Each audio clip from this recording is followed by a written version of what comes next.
लिखने का कार्य होमवर्क होगा जो आप कक्षा समय के बाद करेंगे।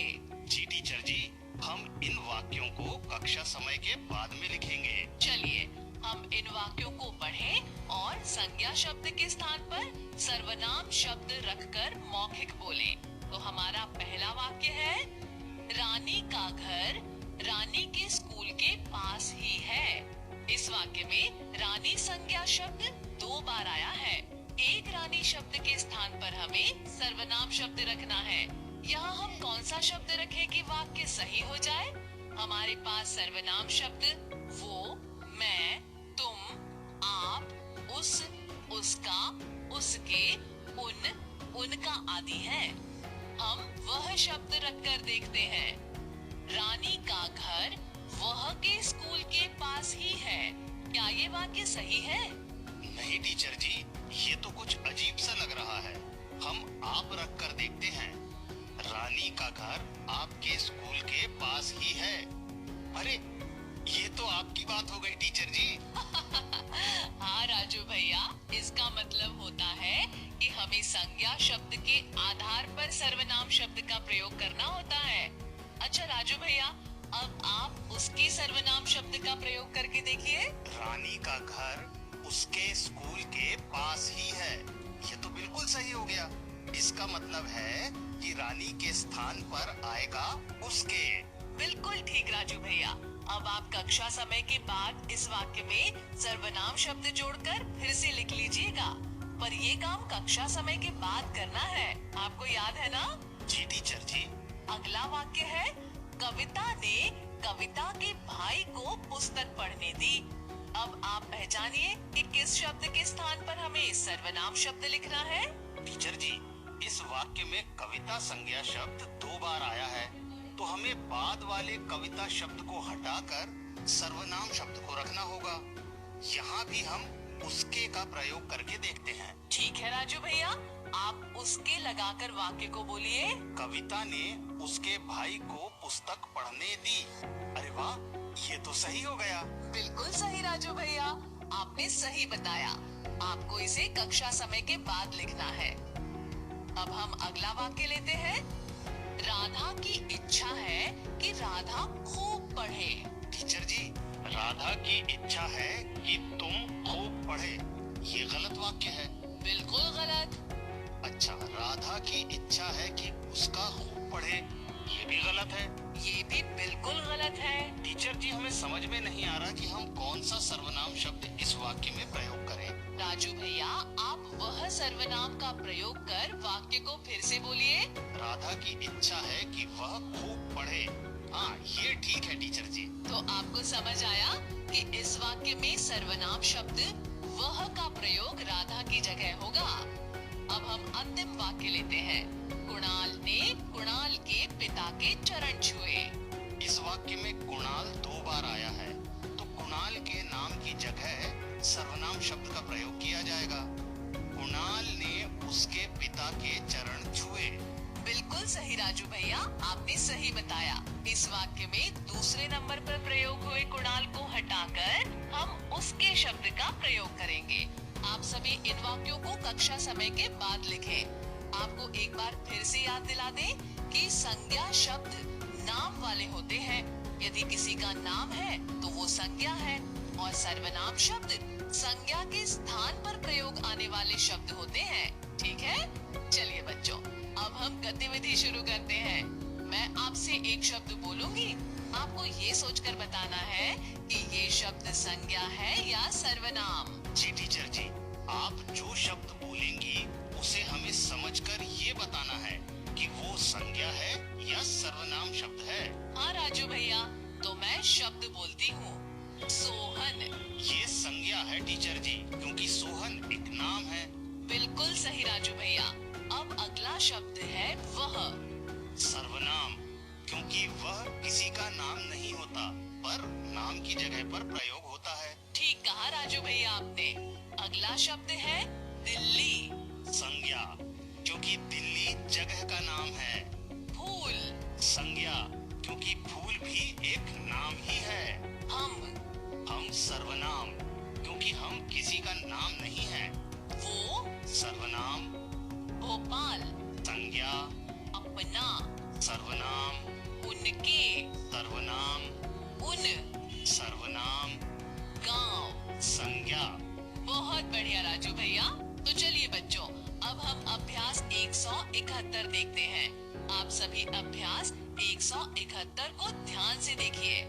इसमें निर्देश लिखा है कि नीचे लिखे शब्दों में से सर्वनाम शब्द खोजकर लिखिए। यहाँ हमें कुछ शब्द दिए गए हैं, जिनमें से हमें सर्वनाम शब्दों को खोजकर दिए गए रिक्त स्थानों में लिखना है। जैसे मोहन। टीचर जी, मोहन तो किसी का नाम है, तो ये संज्ञा होगा, सर्वनाम नहीं। बिल्कुल सही राजू भैया, मोहन शब्द संज्ञा होगा।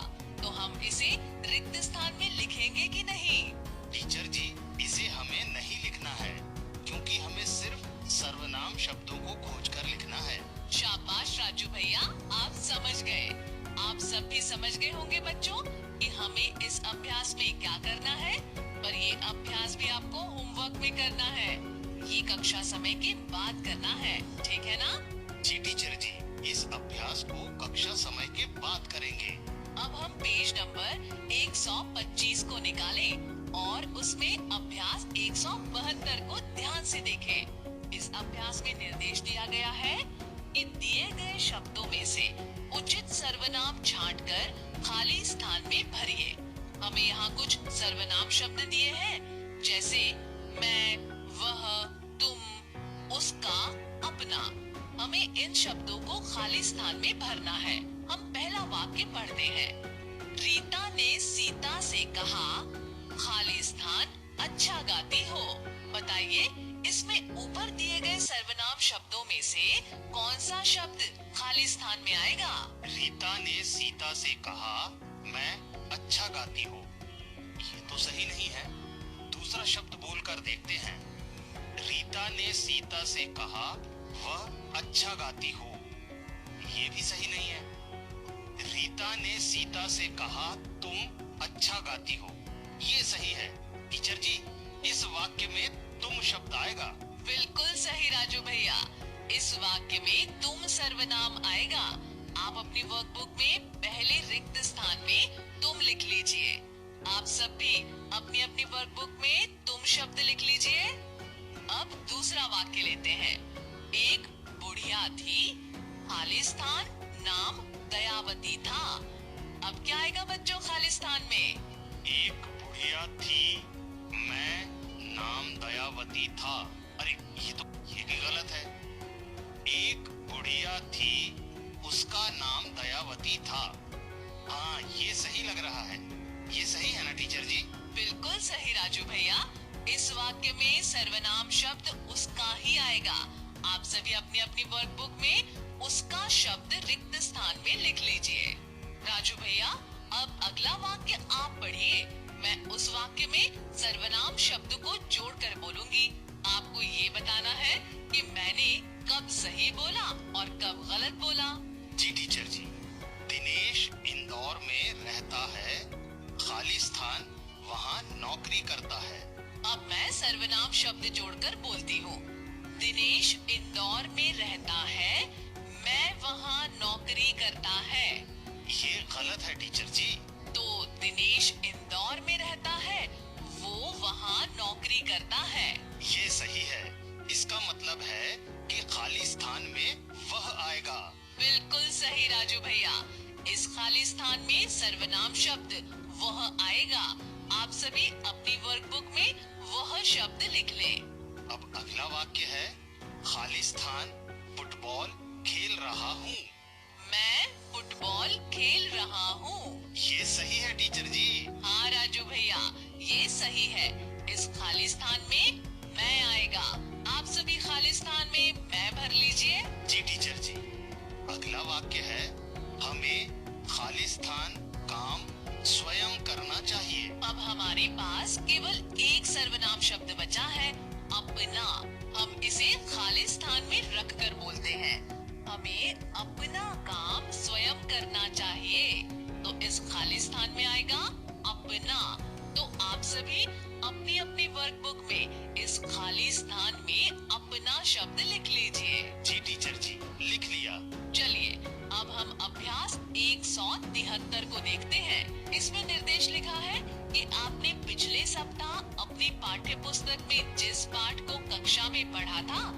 उस पाठ में आए हुए संज्ञा और सर्वनाम शब्दों को खोजकर यहाँ लिखिए।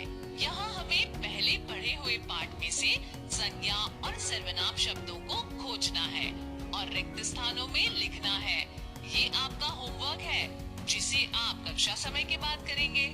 जी टीचर जी। एक बार हम पुनः दोहराते हैं कि जब शब्दों में किसी के नाम का बोध होता है तो वो शब्द संज्ञा शब्द होते हैं, जैसे कमल, मोहन, आदमी, गाय, हिंदू आदि। संज्ञा शब्दों के स्थान पर हम वाक्य में जिन शब्दों का प्रयोग करते हैं वे शब्द सर्वनाम शब्द कहलाते हैं, जैसे मैं, तुम, वह, हम, उसका, उसकी, उन, उनका, उनके, उनकी, उसे, उससे आदि। तो बच्चों, अब समय समाप्त हुआ। आज की कक्षा हम यही समाप्त करते हैं। अगली कक्षा में हम पेज नंबर 126 से वचन को पढ़ेंगे और समझेंगे। अब हम ये कक्षा यही समाप्त करते हैं।